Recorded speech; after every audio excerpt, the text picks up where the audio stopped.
Sveicināti! Es, Ēriks Niedra, priecājos jūs uzrunāt raidījumā par jaunāko laiku ēru mūsu valsts, mūsu sabiedrības vēsturē. No domām par neatkarību līdz neatkarības atgūšanai, līdz iestāšanās brīdim Eiropas Savienībā, līdz šodienai. Notikumi, kurus redzējām. Notikumi, par kuriem dzirdējām, lasījām, par kuriem paši runājām. Notikumi, kuri iespaidoja mūsu dzīvi pēdējo 20 gadu laikā. Otrā sērija – 1991. 93. gads. Stūra mājas ieņemšana, ministri meklē degvielu, Ļeņins tiek nocelts no postamenta, mafija un reketieri, pilsoņi saņem Latvijas pases, zemūdenes automāti un pistoles melnajā tirgū. Karš un etniskās tīrīšanas pašā Eiropas centrā. Izrādās, ka tāds ir iespējams arī 20. gadsimta beigās. Redzot, kādas pārmaiņas notiek citur Austrum Eiropā, arī Dienvidslāvi saprot, ka nevar vairs dzīvot pa vecam. Taču, ja citur demokratizācija norisinās bez asins izliešanas, tad Dienvidslāvijā viss notiek savādāk. Serbi, horvāti, bosnieši un slovēņi pēkšņi apjēdz. Nekāda kopdzīve te vairs nav iespējama. Jāšķiras. Taču šķiršanos apgrūtina apstākļus, ka vienā valstī savulaik apvienotās tautas nedzīvo katra vienkopus savā teritorijā. Bosnijai pa vidu ir serbu un horvātu ciemi, Horvātijai bosniešu un serbu. Katrs velk deķi uz savu pusi un negrib kaimiņam piekāpties.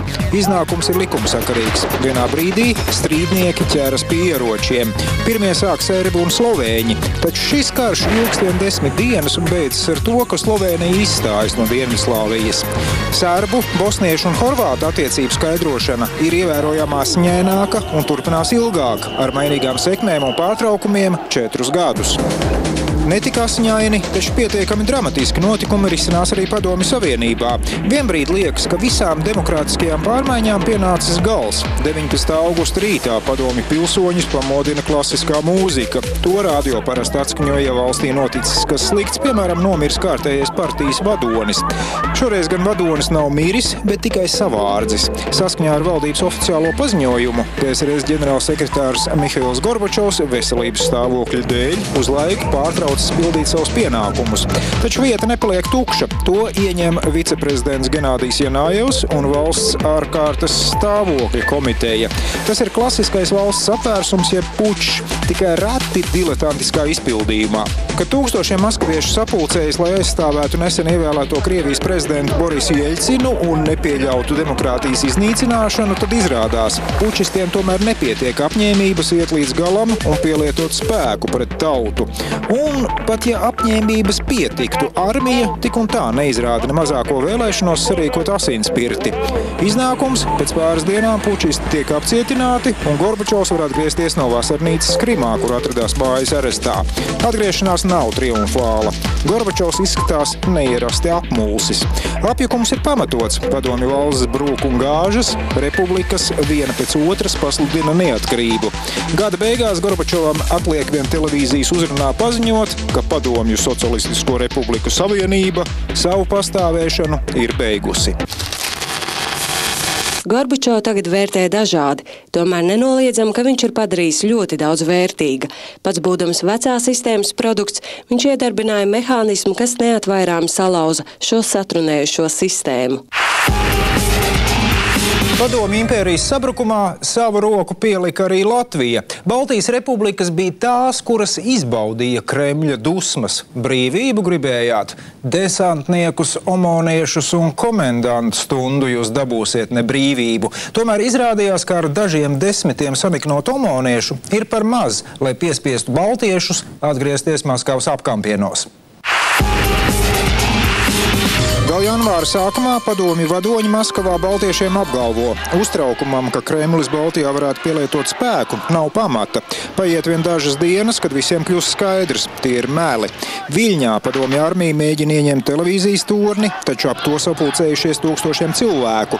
Nespējot izklīdināt pūli, karavīri sāk šaut. 13 cilvēki iet bojā un ziņas par asņainajiem notikumiem izskan pa visu pasauli. Protams, tā sasniedz arī Latviju. Ir skaidrs, Rīgā, kuru katru brīdi var atkārtoties Lietuvas scenārijs.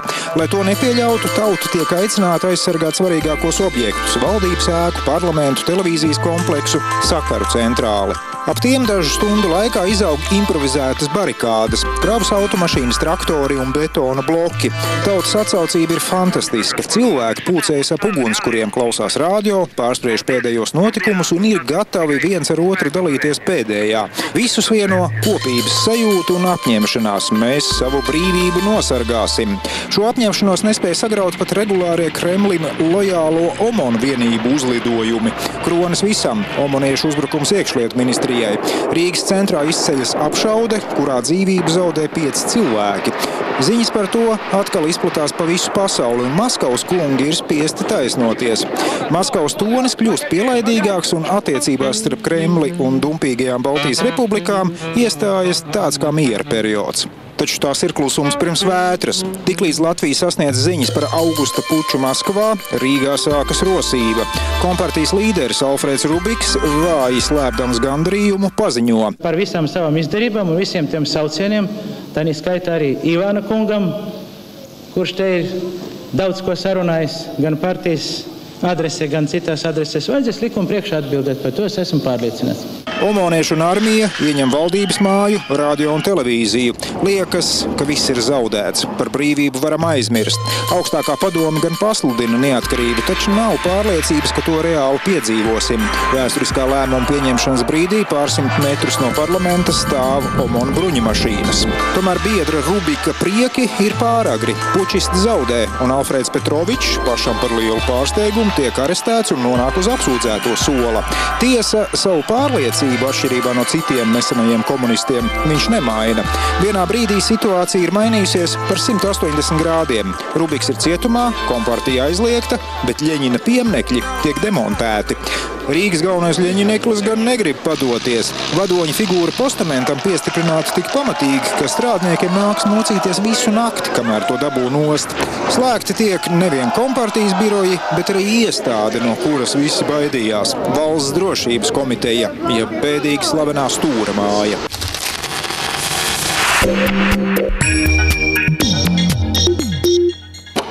Bēdīgi slavenās Stūra mājas kameras. Drošības komitejas pastāvēšanas pēdējos gados briesmīga bija vairs tikai to slava. Pašās kamerās nekā briesmīga vairs nebija, tikai telpa. Izmērs 3x8 soļi un mazs restots lodziņš, pa kuru var redzēt tikai debesu stūri. Čekas pagrabi, kur 40. gados tiešām notika briesmu darbi, ieslodzīto turēšanai vairs netika izmantoti. Te glabāja nevajadzīgo inventāru. Arestanti sēdēja pirmajā stāvā. Turēja te par bīstamiem uzskatītus noziedzniekus, bandītus, spiegus, pretpadomju elementus. Dienas režīms izcili vienmuļš. 6 celšanās, tad brokastis, putra, tēja, 2 gabali rupmaizes. Pēc tam stundu ilga pastaiga Stūra mājas pagalmā. Pusdienās zupa, tad vakariņas. Atkal rupmaize, tēja un putra. Pa vidu reizēm izsaukums pa izmeklētāja, reizi nedēļā duša.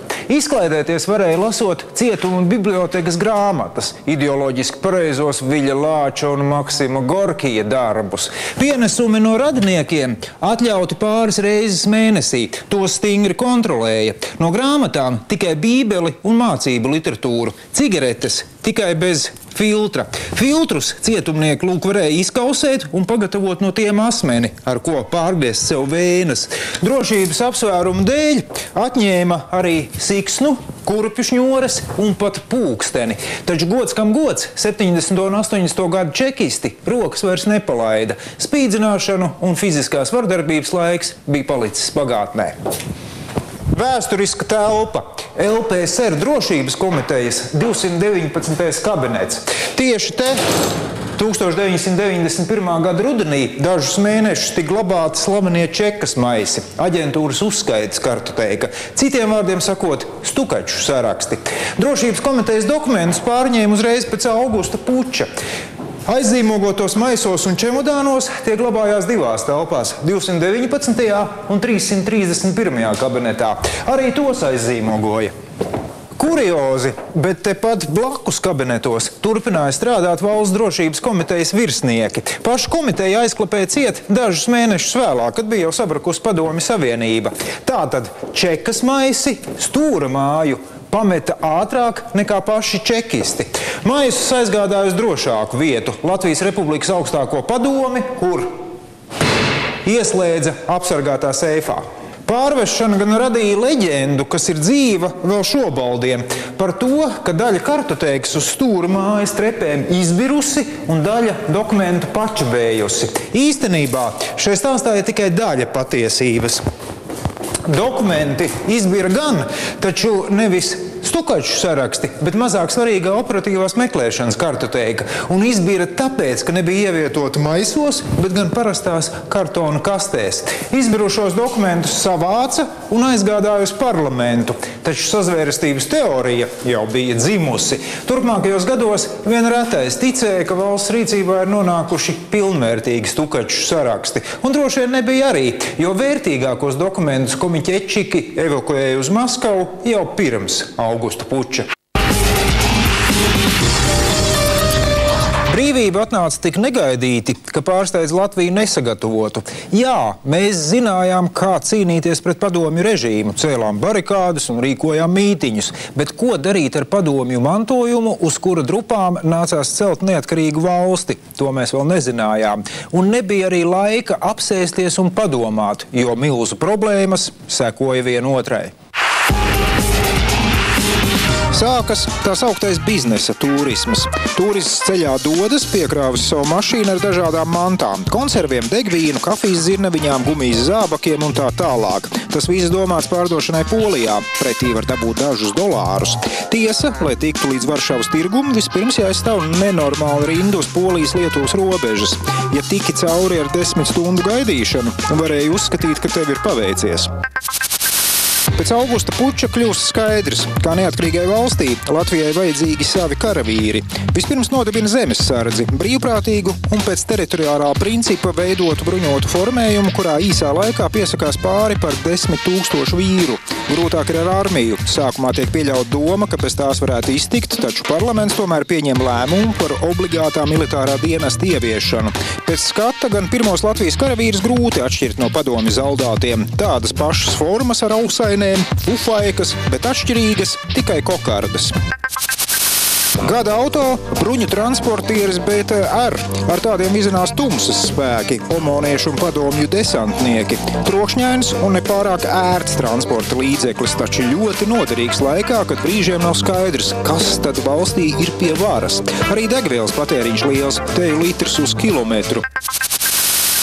Degvielas nepietiek pat vieglajām mašīnām, sabiedriskajām transportam un ātrijai palīdzībai.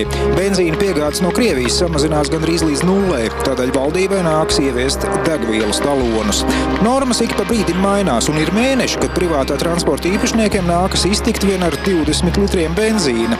Izmanīgākie dodas pie Krievijas karavīriem, kas vienmēr gatavi pa kluso uzsist gaisā pāris kannas. Grupa Jauns mēnesis, tās līderis ir agrākais poligrāfiķu kluba dižžokejs Ainars Milovs, triumfē starptautiski. Balāde Piekūns skrien debesīs grupai nodrošina uzvaru, Grand Prix un pamatīgu naudas prēmiju Eiropas festivālos Sopotā un Bregenzā. Lieliska mūzika, kur U2 raksturīgais roka intelekts tiekas ar latviešu tautas dziesmu. Lielisks arī videoklips, kas nonāk pat rietumu mūzikas televīziju rotācijās. Pēc ilgiem politiskiem strīdiem pieņems likums par denacionalizāciju. Vecie nami, kurus padomju vara pirms pusgadsimta atņēma īpašniekiem, tagad tiek atdoti atpakaļ. Liekas, nu tik varēs ar dzīvokļu īri pelnīt milzu naudu, bet nekā nebija. Īres maksu paaugstināt nedrīkst, tādēļ pirmie pāris gadi namsaimniekiem ir smagi. Viens otrs spiests pat piestrādāt par sētnieku, lai savilktu galus kopā.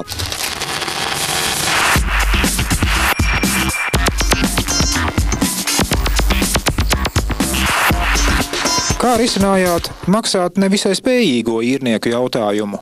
Likumdevējs tajā brīdī paredzēja galvenokārt divus veidus, kā īrnieku var izlikt no denacionalizētiem īpašumiem. Viens tas bija par īres un komunālo maksājumu nemaksāšanu, otrs par nedzīvošanu.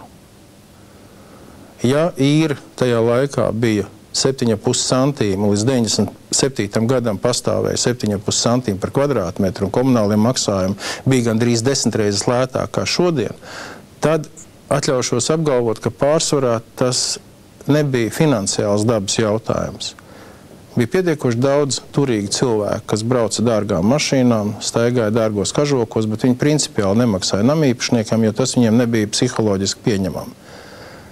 Inercija ļoti liels spēks, un 50 gadu laikā cilvēku apziņā bija iesakņojies fakts, ka dzīvošana kā sociāla funkcija ir praktiski bez maksas. Komunālie maksājumi bija ļoti lēti, īres maksas bija minimāls, un viņas varēja arī mēnešiem nemaksāt.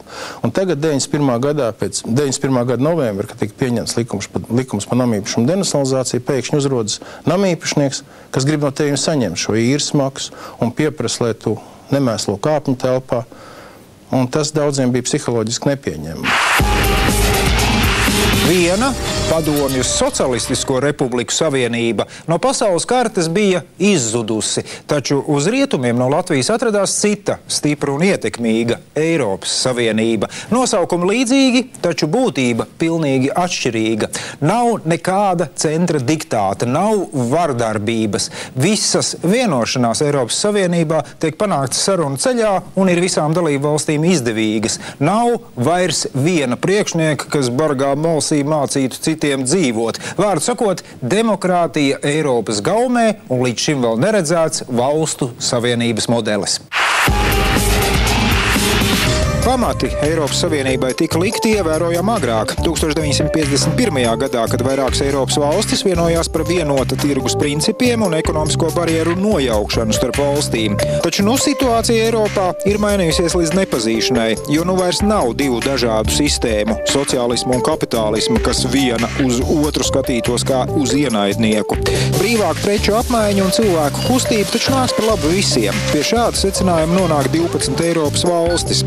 92. gada sākumā to pārstāvji nelielā, bet senā Nīderlandes pilsētā Māstrihtā paraksta vienošanos, kas līdzinējai valstu kopienai piešķir jaunu nosaukumu – Eiropas Savienība un skaidri iezīmē vienotās Eiropas nākotni. Kāda ir jaunās Savienības plāni? Pamatprincipi ir vienkārši. Brīva preču kustība, Eiropas Savienības ietvaros valstis savas preces var eksportēt bez muitas un citām barjerām. Brīva cilvēku kustība. Dzīvo un strādā, kur vēlies. Anglis var strādāt Spānijā, bet vācietis Īrijā, kur katram liekas labāk. Nākamais pamatprincips – brīva pakalpojumu kustība. Tātad vienas dalībvalsts uzņēmums var darboties otras valsts tirgū. 4. princips – brīva kapitāla kustība. Uzņēmējs var naudu bez šķēršļiem ieguldīt citā valstī. Finansu kustība notiek ātrāk un vienkāršāk. Māstrihtas vienošanās lika pamats arī vēlākai vienotās valūtas ieviešanai. Jau tā paša gada rudenī visa pasaule uzskatāmi var pārliecināties, ka doma par Eiropas kopējo naudu ir pareiza. Melnā trešdiena. Ar tādu nosaukumu vēsturē palikusi diena, kad valūtas spekulants Džordžs Soros sagrāva britu sterliņu mārciņu. Vispirms viņš vairāk mēnešu garumā pamazām iepirka mārciņas, bet pēc tam vienā dienā, 16. septembrī, visus savus mārciņu krājumus apmainīja pret vācu markām. Darījuma kopsumma – 15 miljardi marku. Ieplūstot valūtas tirgū tik milzīgam mārciņa apjomam, tās kurs automātiski nokrita rekordzemā līmenī. Un tad Soros izdarīja vēl vienu maiņas darījumu. Par visiem 15 miljardiem marku sapirkās lēto angļu mārciņu. Mārciņas kurs atkal cēlās un spekulants nopelnīja vismaz $1 miljardu. Atšķirībā no Lielbritānijas iedzīvotājiem, kas cieta pamatīgus zaudējumus. Redzot to, Eiropas Savienības valstu pārliecība par vienotās valūtas nepieciešamību auga augumā. To sagraut nebūtu tik viegli. Paradoxālā kārtā Lielbritānija vēlāk tā arī paliks pie savas mārciņas un neieviesīs eiro. Latviju Sorosa spekulācijas neietekmē. Valūtas mums nav, bet rubļi pasaules finanšu dūžus mēs kādēļ neinteresē. Taču mūs pašus Eiropa interesē, un mēs pat atrodam jaunas preces, ko iepriekš nebūtu iedomājušies importēt. Piemēram, Holandē audzētus ziedus. Sākumā tā ir eksotika, taču drīz vien holandiešu tulpes sāk konkurēt ar mārupē vai ūbrukā audzētajām.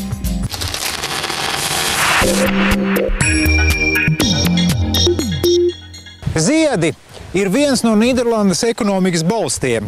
Rozes, lilijas, frēzijas, krizantēmas, orhidejas un, protams, tulpes.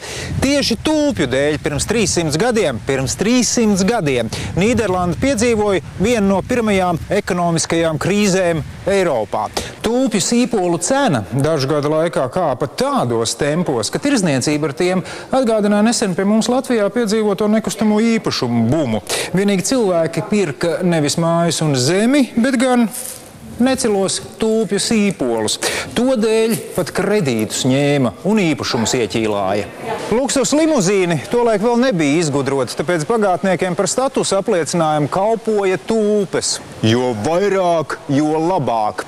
Beidzās tulpu mānija likumsakarīgi. Pēc nepilna gada tirgus bija pārsātināts, burbulis plīsa un cenas nokrita vairākas reizes. Daudz izputēja, taču pavisam pret tulpēm neatcala, gluži pretēji. Turpināja tās audzēt lielos apmēros, taču šoreiz jau par krietni vien izdevīgākām un zemākām cenām. Iznākums – tagad tulpes un citu šķirņu ziedi kļuvuši par vienu no svarīgākajām Nīderlandes eksportprecēm.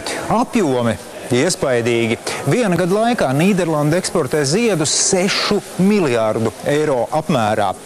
Savus ieguldījums arī Eiropas Savienībai. Tās finansējums ļāvis mazajiem ziedu audzēšanas uzņēmumiem uzlabot informācijas saņemšanas un apmaiņas iespējas. Rezultātā uzlabojas konkurētspēja. Alsmēra, šī nelielā pilsētiņa, tikai 25,162 iedzīvotāji, ir Eiropas ziedu tirdzniecības centrs. Mēs esam centrālajā laukumā, pavisam netālu atrodas lielākā Eiropas ziedu izsole.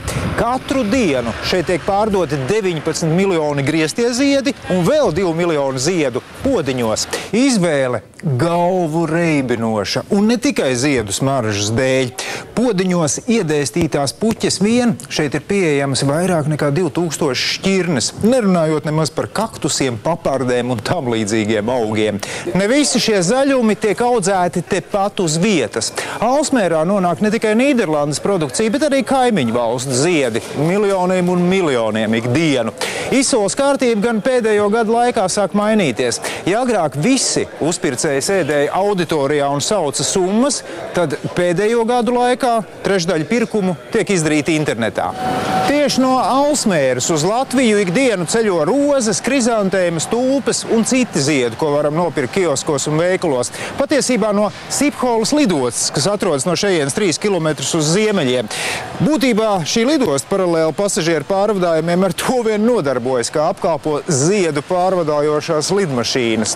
Ziedu vairumtirgotāji izdara savus pirkumus un jau pēc dažām stundām lielās ziedu partijas ir sašķirotas mazākās, iepakotas un iekrautas automašīnās un lidmašīnās.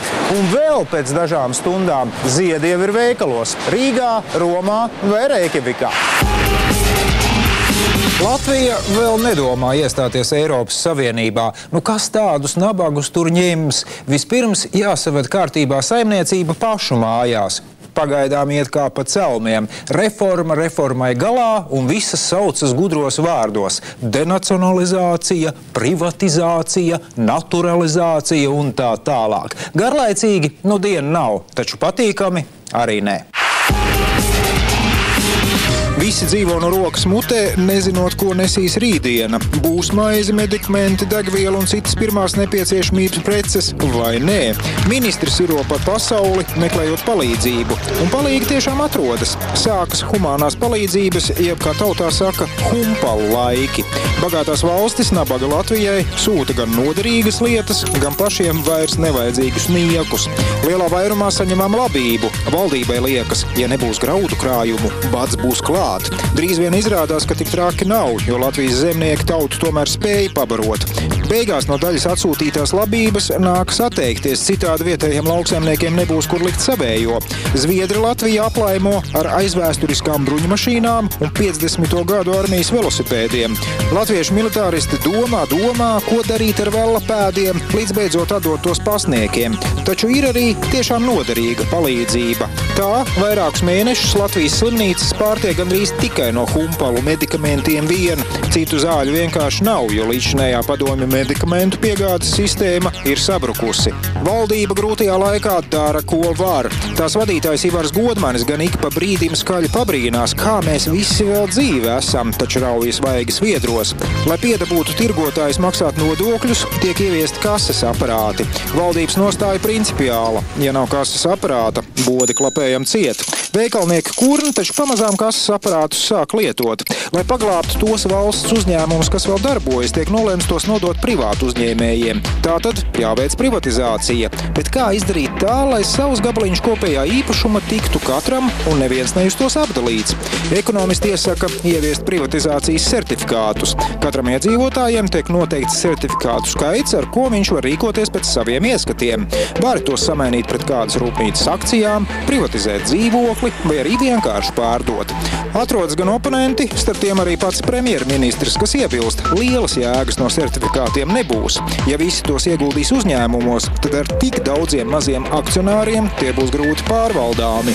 Ja pārdos uzpircējiem, tad ej nu sazini, kā rokās nonāks lielie īpašumi. Tā arī beigās notiek. Nezinot, ko ar certifikātiem iesākt, daudzi tos par lētu naudu pārdod. Tiekam arī pie jauniem dokumentiem un naudas. Padomju pases nomaina Latvijas Republikas pilsoņu pases. Lītākas un, kā tiek apgalvots, grūtāk viltojamas. Ja pase ir uz palikšanu, tad jaunā nauda, Latvijas rublis, iecerēts kā pārejas posms uz latu. Uzreiz latu nav vērts ieviest. Inflācija ātri padarītu to bezvērtīgu. Sākumā gan cilvēki baidās no Latvijas rubļa. Saka, tādi papīriņi vien ir, vai tad par tiem, ko varēs nopirkt. Taču valdība Latvijas rubli nosaka kā vienīgo maksāšanas līdzekli.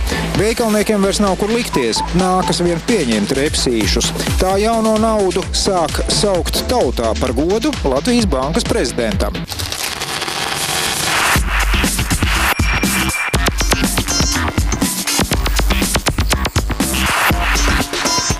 Kādēļ visas trīs Baltijas valstis tā arī nespēja vienoties par savas naudas ieviešanu vienā laikā? Nu, redziet, pirmām kārtām jau nauda tā ir tāda suverēna valsts padarīšana.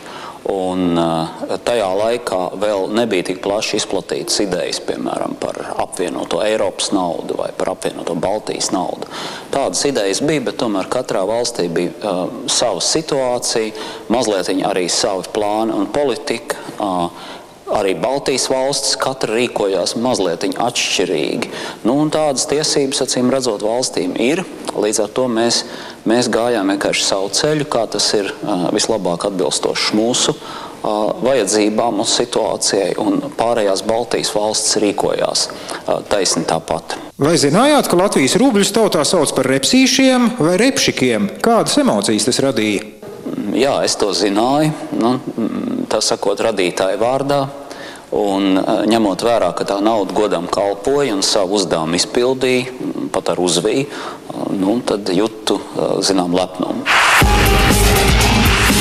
Latvieši pamazām izjūt civilizācijas labumus. Benzīnu A76 nomaina A92 vai pat A95. Vecos benzīntankus mūsdienīgas degvielas uzpildes stacijas. Programma Vremja un daudzsērija filma par Štirlicu vairs nav modē. Tagad visi sēž pie televizoriem un jūt līdzi Donnas Beižas vai Mariannas un Luisa Alberto prātu neaptveramajiem attiecību līkločiem. Dienvidamerikāņu seriālu skatīšanās kļūst par apsēstību. Viens kanāls rāda Donu Beižu, cits bagātie arī raud. Pēdējais ir īpaši populārs. Tā demonstrēšanas laikā ielas vietām ir kā izmirušas un dzīve pilsētā apstājusies. Vairums ļaužu, īpaši jau dāmas, sēž pie televizoriem un mutautiņu rokās sažņaugušas, seko galvenās varonas dramatiskajai dzīvei. Strenčos seriāla dēļ pat notiek nelaime. Tā demonstrēšanas laikā aizdegas šķūnīši, pēc tam uguns pārmetas uz skolu. Kad cilvēki beidzot atraujas no ekrāniem, skolu glābt ir par vēlu. Izrādās, dziļā krīzē nonākusi Latvijas rūpniecība tomēr spēja saražot rietumos pieprasītas preces. Tiesa, negluži legālā veidā. 3 medikamentu ražotnes Olain Pharma vadītāji nonāk uz apsūdzēto sola pēc tam, kad atklājas. Rūpnīca paklusām ražojusi narkotisko vielu amfetamīnu, 15 miljonus tablešu, ko pārdevusi uzpircējiem Slovākijā.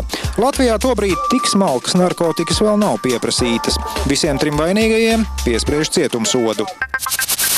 Latvija tiek pie pirmā īstā slepenā dienesta. Arī nosaukums atbilstošs – drošības dienests. Vada to impozantu izskata vīrs Juris Vectirāns. Teorētiski drošības dienestam būtu jāapsargā parlaments, taču ar ko tas nodarbojas patiesībā, zina vien daži cilvēki. Nav brīnums, ka sāk klīst baumas par dienesta slepenajām operācijām un teju vai politiķu izspiegošanu. Lielā brīvība gan beidzas jau pēc pāris gadiem, kad notiek pamatīga reorganizācija. Ziemas olimpiāda Aubervilā, pirmā, kurā piedalās atjaunotā Latvijas komanda. Medaļas Ziemas olimpiādē mūsu sportisti neizcīna, līdz tam nāks vēl pusgadu paciesties. Toties vasaras olimpiādē Barcelonā viss ir kārtībā. Latvijai tiek veselas 3 medaļas. Afanasijs Kuzmiņš šaušanā un Ivans Kļemeņķevs airēšanā izcīna sudrabu, bet Ainis Ozols riteņbraukšanā bronzu.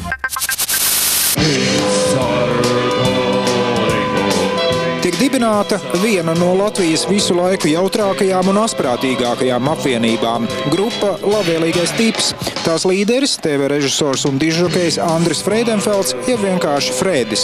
Mūzikā dominē jautru ballīšu un restorāna atmosfēra, un vienā katlā te sagāsts viss – pops, roks, šlāgeris, skaudra romance un disko. Galvenie trumpji, sadzīviski aktuāli teksti un smalka pašironija. Turklāt grupa ir neparasti ražīga. Katrā nākamajā gadā uz 1. aprīli izlaižot pa albumam. Latvija piemeklē krāsaino metālu zādzību bumbas, zog jebkādus priekšmetus, kas satur krāsmetālus, kapu pieminekļus, alumīnija kastroļus, pat dzelzceļa līniju vadus, tā nopietni apdraudot satiksmes drošību. Kādu nakti veikli zēni nosper pat plāksni ar uzrakstu Latvijas Republikas Saeima. Visus zaktos labumus garnaģi nes uzpircējiem, kas metālu tālāk pārdod uz Rietumu Eiropu. Bija brīdis, kad Latvija skaitījās viena no lielākajām krāsaino metāla eksportētājām visā Eiropā.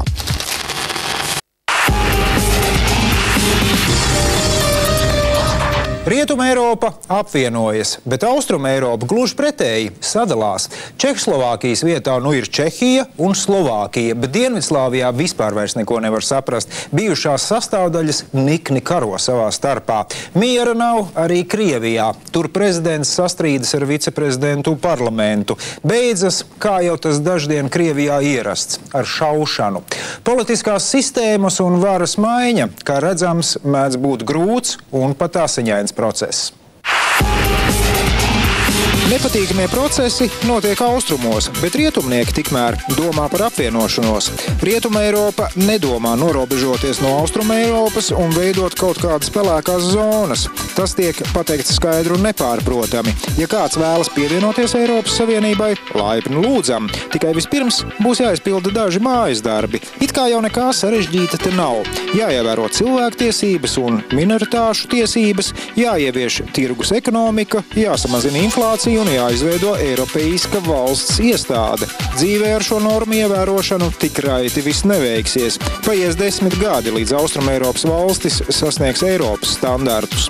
Taču vismaz mērķis ir nosprausts, un Baltijas valstis, tostarp arī Latvija, publiski deklarē, ka vēlas pievienoties Eiropas Savienībai. Austrumeiropiešiem nākas risināt arī savas iekšējās problēmas. Izrādās, Čehi un Slovāki vairs nevar sadzīvot vienā valstī. Ja Dienvidslāvija nespēja sadalīties pa labam un sāka karot, tad no Čehslovākijas var pamācīties, kā civilizēti jāšķiras. Parlaments nosaka pusgadu ilgu pārejas posmu, kura laikā jāsadala kopējais īpašums. Čehslovākijas prezidents Václavs Havels noliek savus pilnvaras, lai drīz kļūtu tikai par Čehijas prezidentu, un abas valsts puses aiziet katra savu ceļu, lai pēc 10 gadiem atkal satiktos vienā savienībā, šoreiz Eiropas Savienībā. Pavisam cita līmeņa kaislības risinās tālāk uz austrumiem, Krievijā. Kopēju valodu nespēja atrast prezidents Jeļcins un parlaments, kura pusē nostājas viceprezidents Rutskojs. Konflikta iemesls – izmaiņas konstitūcijā, kas palielinātu prezidenta varu. Daudzus neapmierina arī Jeļcina ekonomiskais kurs. Oktobra sākumā domstarpības sasniedz augstāko punktu. Jeļcina pretinieki mēģina ieņemt Ostankinas televīzijas centru. Uzbrukums ir ļoti nopietns. Lietā tiek laisti automātiskie ieroči un granātmetēji. Komplekss pirmajos stāvos izceļas īsta kauja. Uzbrucēji ir spiesti atkāpties, un tad atbildes gājienu veids prezidents. Lai izkvēpinātu opozīciju no parlamenta ēkas, pret to tiek raidītas spēcvienības un tanki. Visa pasaule šos notikumus var vērot tiešajā ēterā. Par to rūpējas amerikāņu telekompānija CNN. Uzvar Jeļcins, bet viņa pretinieki tiek apcietināti. Vēlāk gan viņus atbrīvos, un bijušais viceprezidents Rutskojs pat kļūs par Kurskas apgabala gubernatoru. Mēs Latvijā uz visu to skatoties varam vien atkārtot Krievu teicienu par to, ka ar prātu Krieviju nesaprast, un priecāties, ka neesam vairs impērijas sastāvdaļa. Vēsture atkārtojas taču kā fars, šoreiz kā austrumniecisks asiņains fars. Mēs nedrīkstam tajā iesaistīties. Jābēg no Krievu lāča cik vien ātri un cik vien tālu var. Ja nav iespējams aprēķināt, nevajag rēķināt. Šeit ir Latvija, šeit nav Krievija. Pārdosim zemi ārvalstniekiem, būsim Eiropas padomē, NATO, visur, kur mūs ņems pretī.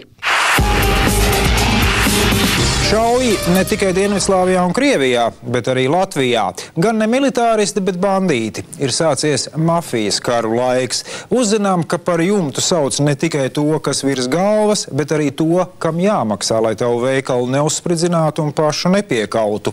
Vēl viens jaunvārds – opšaks. Latviski runājot, organizētās noziedzības kopējā kase. Vēl rekets un reketieri. Nu, kuram nav bail no brašuļiem, kas tērpti ādas jakās un treniņbiksēs ar ļoti īsām frizūrām. Noziedzības līmenis aug ne pa dienām, bet pa stundām. Laikam jau pārmaiņu laikos tas ir neizbēgami. Zādzības, laupīšanas, slepkavības, noziegumu ir tik daudz, ka likuma sargi ar tiem netiek galā. 2/3 noziegumu tā arī paliek neatklātas. Atšķirībā no godīgā padomja noziedznieka, 90. gadu sākuma bandīts ir bruņots. Pistoli vai granātu bez lielām problēmām var nopirkt no aizejošās Krievijas armijas virsniekiem. Un ja reiz ierocis nopirkts, tad jāliek lietā. Garām gājējs gan gluži neslepkavo, taču uzņēmēju, kas negrib maksāt nodevas reketām, var arī nošaut. Vai mazliet pamocīt. Stāsti par komersantiem, kamēr gludekli cepina vēdaru, nav gluži no zila gaisa grābti. Kamēr jaunās valsts struktūras tikai veidojas, reketam maksā gandrīz visi, ne tikai veikalnieki, bet arī centrāla tirgus pārdevēji.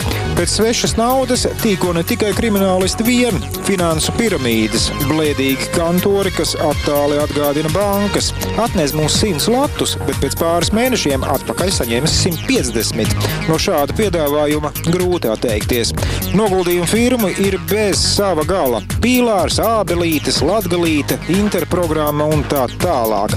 Arī vēlākā deputāta Valda Krisberga firma Auseklītis ar savu jauko reklāmu. Jums ir problēmas? Nieki. Tās atrisinās komercfirma Auseklītis. Valsts iestādes uz to tikai noskatās. Brīvajā tirgo taču katrs pelna kā māk, jo vairāk tādēļ, ka pirmie noguldītāji tiešām ir ieguvēji. Taču drīz vien sākas nepatikšanas. Viena pēc otras noguldījuma firmas sāk pazust. Cilvēki nāk pēc savas naudas, taču kantora durvis ir ciet. Pārbaudot firmu kontus, atklājas, ka naudas tur vairs nav. Pavirši aprēķini rāda, ka 2 gadu laikā vairāk nekā 30,000 cilvēku noguldījumu firmās bija pazaudējuši 100 miljonus latu. Atpakaļ neviens neko tā arī nedabūja. Tā nav vienīgā juku laika afēra. G24 kredīti, to izsaimniekošana pat pārspēja noguldījumu firmu nedarbus.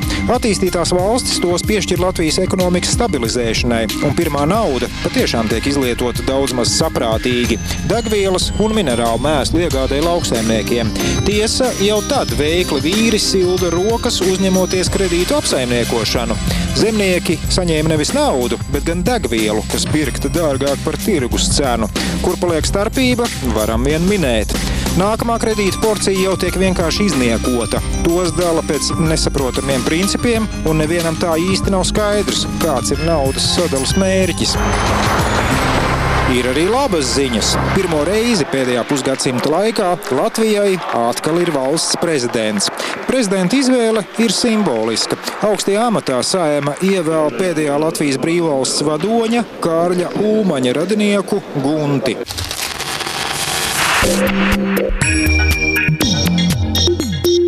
Prezidents bija ievēlēts, taču jumta virs galvas viņam nebija.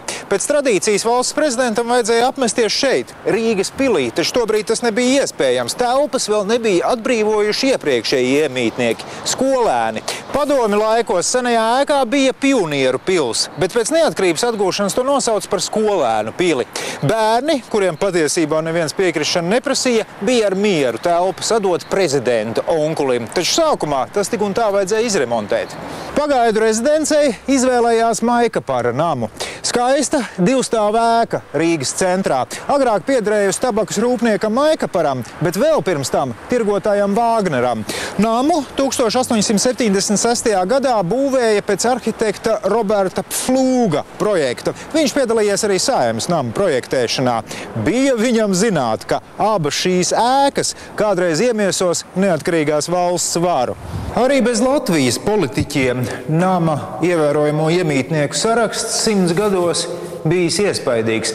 Kādu laiku te mitinājās padomju maršals Bagramjans. Tad Rīgas vizītes laikā Maikapara namā apmetās padomju līderis Nikita Hruščovs un viņa Dienvidslāvijas kolēģis Josips Broz Tito, bet 1993. gadā ievērojamo iemītnieku sarakstam pievienojās Latvijas valsts prezidents Guntis Ulmanis. Maikapara nama oficiālais īpašnieks tolaik bija kāds cits visā valstī pazīstams cilvēks – Bankas Baltija īpašnieks Aleksandrs Lavens. Viņš ēku saņēma kā dāvinājumu no iepriekšējo īpašnieku mantinieces, kas dzīvoja Francijā.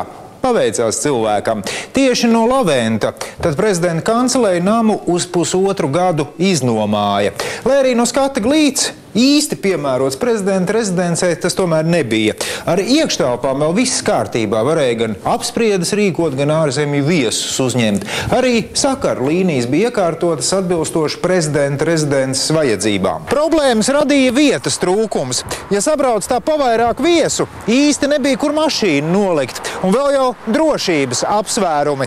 Ēka atrodas ielas malā, tātad teorētiski kāds terorists var prezidentam akmeni logā iemest vai izdarīt vēl ko sliktāku. Arī ielas trokšņi radīja neērtības. Te kāda mašīna naktī garām aizbrauc, te trolejbus, te dzērāji sāk aurot. Tur pāri pa diagonāli visu laiku darbojusies točka. Īsi sakot, kad prezidenta īstā rezidence beidzot bija gatava, Ulmaņa komanda pagaidu mājvietu atstāja bez nožēlas. Jaunajiem Latvijas politiķiem sākas jauns mācību gads. Ievēlēts pirmais īsti brīvais un demokrātiskais parlaments. Tā deputātiem jāmācās partijas disciplīna. Ja frakcijas priekšsēdētāji īkšķis pacels šādi uz augšu, tad jābalso par. Ja uz leju, tad pret. Pirmie šādu sistēmu ievieš partija Latvijas ceļš, pēc tam pārņem pārējie. Saka, ja neparādīsi pārējiem visu uz pirkstiem priekšā, tad ej nu sazini, kā nobalsos tie paši izklaidīgākie kolēģi. Latvijā ierodas viens no 90. gada spožākajiem populistiem – vācietis Joachims Zīgerists. Pats Joachims apgalvo, ka viņa tētis bijis latvietis, taču ar latviešu valodu viņam ir paknapi. Zīgerista publiskie paziņojumi un reklāmas ir gaužām primitīvas. Pirmais punkts – pie visa vainīgi komunisti. Punkts otrais – pārkrāsojušies komunisti arī tagad sēž valdībā un parlamentā. Punkts trešais – lai tiktu no komunistiem vaļā, vajag ievēlēt Joachimu Zīgeristu. Sāk raidīt Radio SVH, tobrīd ambiciozākais komercradio projekts Latvijā. Par dīdžejiem te strādā Latvijā labi pazīstams personas – Fredis Ufo, Ainārs Mielovs un citi. Vienmēr skan jaunākā mūzika, bet savas jubilejas radio atzīmē ar tiem laikiem iespējīgiem koncertiem. Masveida svinēšana gan aprāvās 90. gadu vidū pēc muļķīga nelaimes gadījuma. Koncerta laikā viens skatītājs otru nāvējoši ievainoja, izšaujot raķeti. Ballītes beidzās, taču radio turpināja strādāt. Latvijas šoferīši pamazām pārsēžas no ierastajiem Žiguļiem un Moskvičiem uz Fordiem un Opeļiem. Dzimst jaunu un lietotu automašīnu tirgus. Pēdējais gan nevienmēr ir īsti godīgs. Tiek lēsts, ka vairāk nekā puse no luksus mašīnām BMW un Mercedes-Benz, kas braukā pa Latviju, ir zagtas Rietuma Eiropā. Zog arī tepat uz vietas. Lielākoties gan zagļi izvēlas vienkāršākas markas, 8. un 9. modeļa Žiguļus, ko var viegli pārdot blakus esošajā Krievijā. Sāk darboties pirmās viesnīcas, kas iekārtotas pēc rietumu standartiem – Hotel de Rome un Metropole. Cenas, ja salīdzinām ar vietējo iedzīvotāju ienākumiem, ir fantastiski augstas, taču rietumnieki tajās apmetas labprāt. Komforta un servisa līmenis tomēr ir ievērojami augstāks nekā tipiskā padomju laika viesnīcā, kur var izrādīties, ka numuriņā nav tualetes papīra, toties ir blaktis.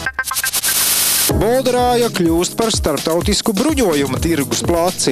Latvijas valdībai ar to nav ne mazākās saistības. Tā ir aizajošā Krievijas armija, kas iztirgo nevajadzīgas zemūdenes. Pircēji diezgan šaubīgi – Lībija un Irāna, kam rietumvalstis jau sen atteikušās piegādāt ieročus.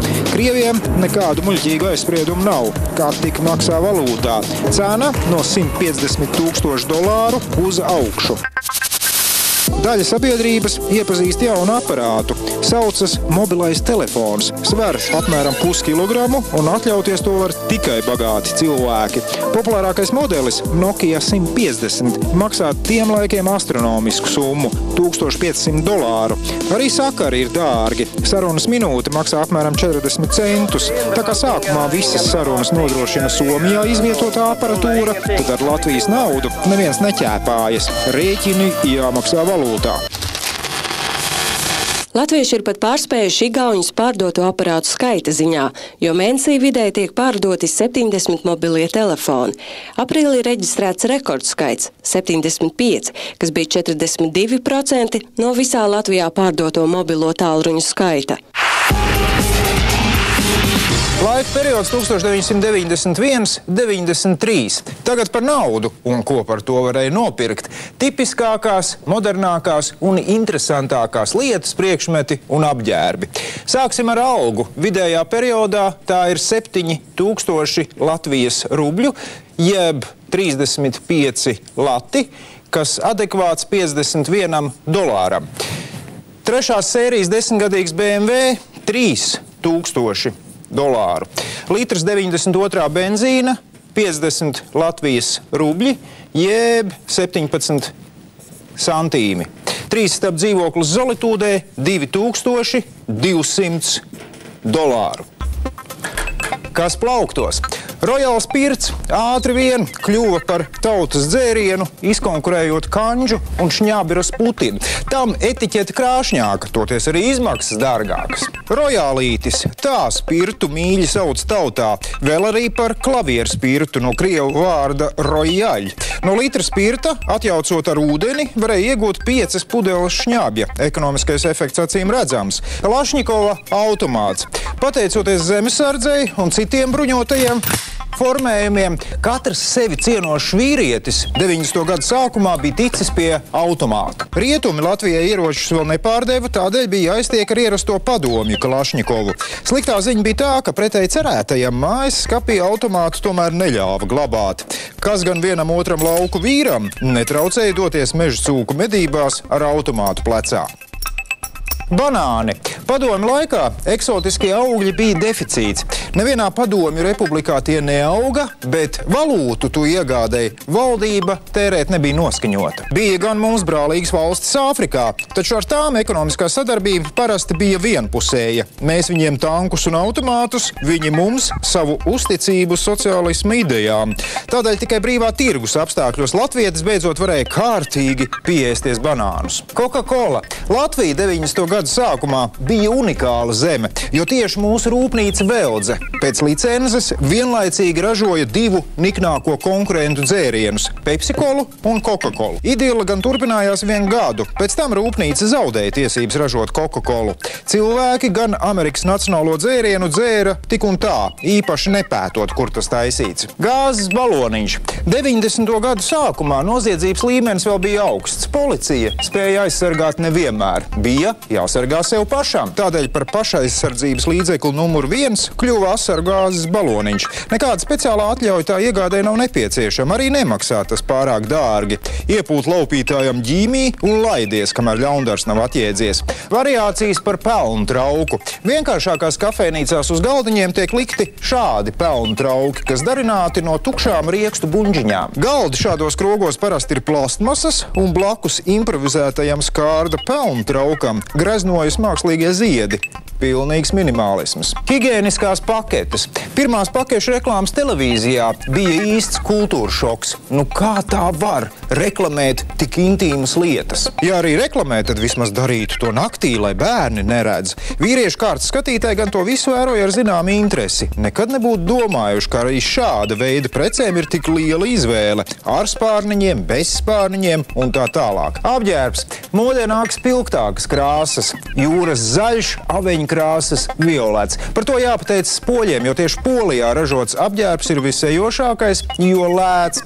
Kungiem vēl aizvien aktuālas ir stabulenes. Tās par labām atzīst arī dāmas, papildinot ar krāsainu vesti vai apjomīgu kokvilnas blūzi. Ļoti populārs ir džīnsu apģērbs. Bikses, jakas, krekli. Ja nepieciešams izskatīties solīdi, tad kungs džīnsu jaku nomaina pret žaketi. Protams, aktuālajā krāsā plus spilgta kakla saita. Neformālos pasākumos izvēlas ģērbt spilgtus atlasa kreklus vai spilgtas atlasa vestes. Tā bija dokumentālā seriāla Atgriešanās Eiropā 2. sērija. Nākamajā reizē 1994. 96. gads. Prostitūcija pamet pagrīdi, reņģu karš ar Igauniju, pirmie bankomāti Rīgā, Somi dzer Tallinā, Latvijas pirmais seks skandāls, armija aiziet, postaža paliek. Visu labu un līdz nākamajai sērijai!